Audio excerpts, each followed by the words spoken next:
who's to say what's next for Britain when the headlines are this harsh and the outlook is just as brutal? The whole world is watching this Brexit show, every misstep and tussle.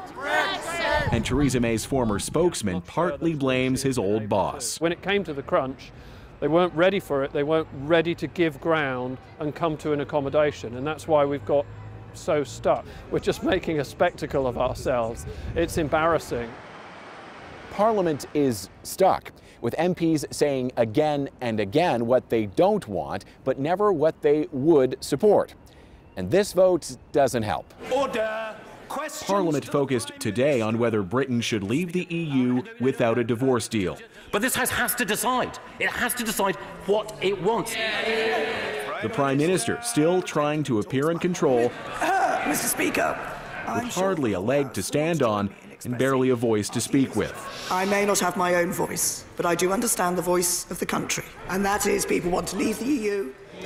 And most MPs want to avoid crashing out with no deal, sending a clear message to the government with their votes. The ayes to the right, 321. The noes to the left, 278.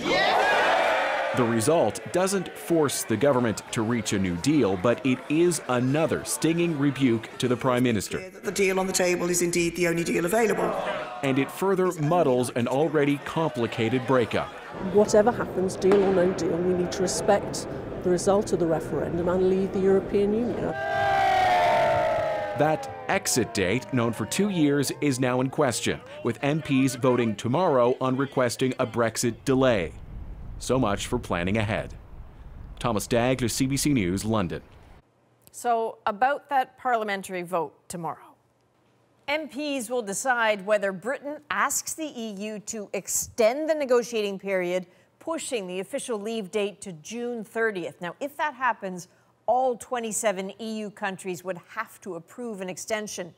Not to mention they want it wrapped up a lot sooner, before the EU elections, May 24th. But stay with us here. If British MPs vote against an extension, then the March 29th deadline stands. They can either approve the deal they've already rejected or leave with no deal, what's called the dreaded hard Brexit.